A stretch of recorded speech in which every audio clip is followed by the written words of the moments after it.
देख रहे हैं राजपा टीवी और मैं हूं आपके साथ सपना ठाकुर। रुक करते हैं आज की बड़ी खबरों की ओर। दिवाली के त्योहार में अब चंद दिनों ही बाकी रह गए हैं। ऐसे में अब कुम्हारों ने तेजी के साथ तैयारियों में जान झोंक दी है। गाजियाबाद के नवयुग मार्केट स्थित कुम्हार वाली गली में इन दिनों काफी रौनक देखने को मिल रही है। हर तरफ दिया और मिट्टी के बर्तन बनते हुए नजर आ रहे हैं। दरअसल 2 साल के बाद दिवाली का त्योहार धूमधाम से मनाया जा रहा है। ऐसे में बाजार में दियों की डिमांड में काफी इजाफे में है। कुम्हारों ने दिवाली के त्योहार को मद्देनजर रखते हुए 3 महीने पहले ही तैयारियां शुरू कर दी थी। फिलहाल कुम्हारों का कहना है कि इस बार बाजार की हालत बहुत अच्छी प्रतीत होती नजर आ रही है, इसलिए डिमांड काफी अधिक है। इस हिसाब से माल नहीं बन पा रहा है, अच्छे मुनाफे की उम्मीद है। नवयुग मार्केट अक्षय कुमार वाली गली में न सिर्फ होलसेल बल्कि रिटेल में भी दिवाली की बिक्री होती है। यहाँ पर कुम्हार पुश्तैनी रूप से रहते हैं।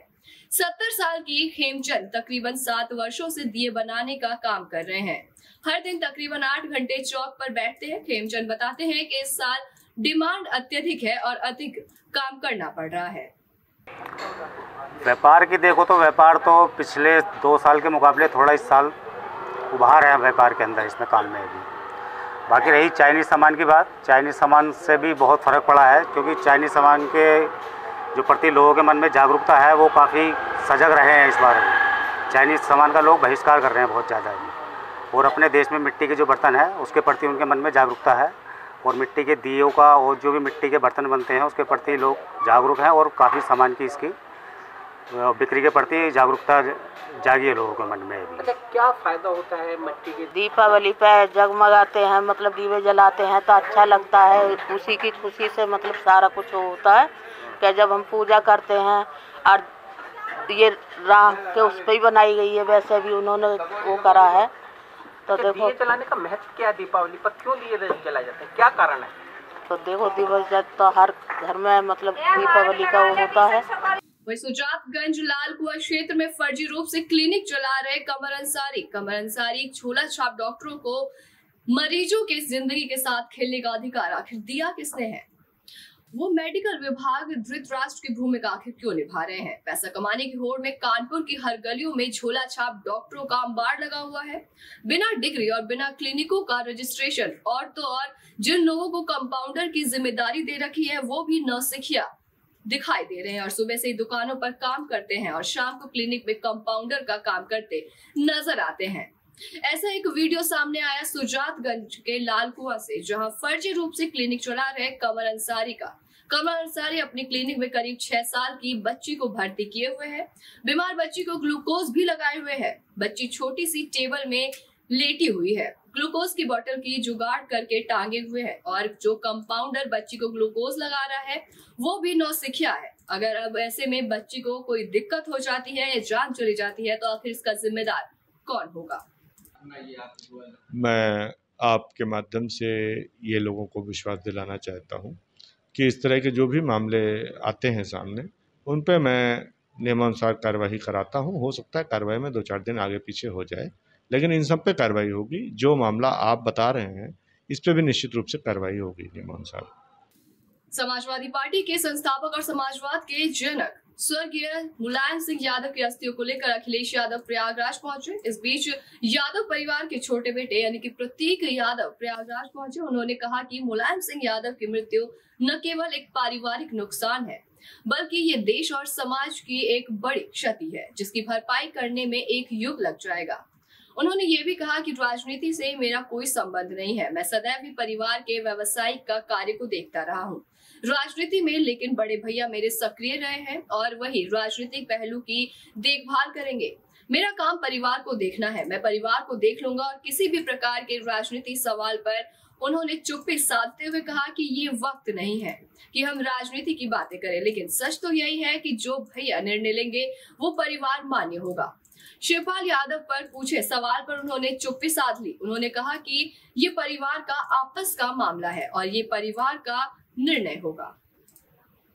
याद किस तरह से करें? जी, व्यक्ति का जो माता पिता होता है जी, तो उसमें कहना क्या है? किस तरह से याद कर रहे हैं उनको आज? उनको हर तरह से याद किया जा रहा है, पूरे देश याद कर रहा है। उनकी जो सियासी विरासत है उसको प्रतीक जी किस तरह से आगे बढ़ाएंगे? दब रहा है। अब देखिए सियासी विरासत में मैं सियासत में क्योंकि हूँ नहीं, मैं तो अपना काम मेरा पिछले कई वर्षों से कुछ और रहा है। मैं तो बिजनेस में हूँ और अभी से नहीं, कई वर्षों से हूँ। तो मामला जनपद शामली के झिंझाना क्षेत्र गांव खोड सामा का है, जहां पर तालाब में गांव के एक व्यक्ति द्वारा जहरीले और दूषित पानी छोड़े जाने से हजारों मछलियों की मौत हो गई, जिसको लेकर मत्स्य जीव सहकारी समिति लिमिटेड के पदाधिकारियों ने प्रदर्शन करते हुए आरोपी के खिलाफ कार्रवाई करने और मुआवजे की मांग की है। तो वहीं मत्स्य जीव सहकारी समिति लिमिटेड के जिला सचिव रोहिताश कश्यप ने बताया कि उनके द्वारा गांव में ग्राम सभा का तालाब आवंटित किया गया है, जिसमें वो मछली पालन का कार्य कर रहे हैं। उन्होंने गांव के राजकुमार नामक एक व्यक्ति पर आरोप लगाते हुए बताया कि उस व्यक्ति ने दूसरे तालाब में 20 सालों से रुका हुआ जहरीला और दूषित पानी इंजन की सहायता से उनके तालाब में छोड़ दिया। उनको कई बार इससे मना भी किया गया, लेकिन नहीं माने। कई बार मना करने के बावजूद भी उसने दूषित और जहरीला पानी उनके तालाब में छोड़ दिया है, जिस कारण उनके तालाब में पल रही हजारों मछलियों की मौत हो गई, जिससे कि उनको लगभग 5 लाख रुपए का नुकसान हुआ है। उन्होंने प्रदर्शन करते हुए आरोपी के खिलाफ पुलिस को तहरीर दी है और इसके आगे कार्रवाई करने और मुआवजा दिलाए जाने की मांग की है। समिति लिमिटेड शेखुपुरा कंडेला जिला शामली का सचिव हूँ। हमने एक ग्राम सभा का तालाब जो है आवंटित हो रहा 10 साल के लिए हमारे खोड़ समय में। तो इसमें जो है गांव के है राजकुमार और प्रमोद समाप लक्ष्मी, ये जो है दूसरे तालाब का जहरीला गंदा प्रदूषित पानी जो करीब 15-20 साल से रुका हुआ है, उसे जो है इंजन लगा के और जो है उसमें हमारे तालाब में निकाल दिया उसे। हमें जैसे पता चला तो हम कल आए, हमने उसको कहा भाई ये ऐसा काम कर रहा तू, इसमें जो है सारी मछली मर जाएंगे हमारी। वो कहने लगा भाई मेरे गाँव का तालाब है, हमें कोई रोक नहीं सकता इसमें, और ये पानी तो हम जो यहीं को निकाल लेंगे। अच्छा। हमने कहा भाई मछली मर जाएंगी, इसका देख लो। क्या तो मान्य नहीं, हम चले गए। सुबह जो है आज नौकर है सिब्बा, उसने फ़ोन करके हमें सूचना दी कि भाई जो है मछली जो है तालाब की बच्चा भी और मछली भी सब मर गई। तो ओम सिंह जो अध्यक्ष है उसने फ़ोन करा उस पर राजकुमार पर, क्या भाई हमने तुम्हें कल मना करी थी आने का, वहीं से भाई निकाल लेना, तो मानना नहीं, और आज सारी मछली मर गई। गाँव का गंदा पानी तालाब का निकल रहा है, राजकुमार और उसका भाई प्रमोद इंजन से पानी निकाल रहे हैं।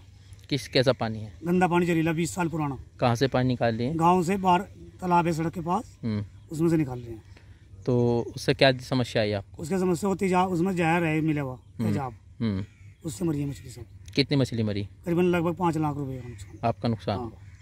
वहीं नोएडा के sector 168 the golden palm society में एक खौफनाक तस्वीर सीसीटीवी कैमरे में कैद हो गई, जहां एक आवारा कुत्ता एक मासूम बच्ची को काटने को दौड़ा, मगर वहां तैनात गार्ड ने उसे डंडा मारकर भगाया। अगर वो गार्ड वहां ना होता तो शायद वो बच्ची बुरी तरीके से घायल हो जाती। वहीं अभी कुछ दिन पहले नोएडा के sector 100 lotus blue what society में 7 महीने के मासूम को आवारा कुत्तों ने काटा, जिसके इलाज के दौरान मौत हो गई। लगातार नोएडा में आवारा कुत्तों का आतंक बढ़ता जा रहा है, तो वहीं अब तक कई दर्जन लोग इसके शिकार भी हो चुके हैं। बुलंदशहर के अनूप शहर में आम आदमी पार्टी कार्यकर्ताओं ने बढ़ते डेंगू के वायरल बुखार को लेकर प्रदर्शन किया। अनूप शहर के ईओ को ज्ञापन देकर मच्छर मार दवा का छिड़काव कराने और नगर में विशेष स्वच्छता अभियान चलाने की मांग की। ईओ ने फॉगिंग करने के आश्वासन दिए। ऐसी तमाम बड़ी खबरों के लिए देखते रहिए राजपट टीवी, सबसे पहले भारत।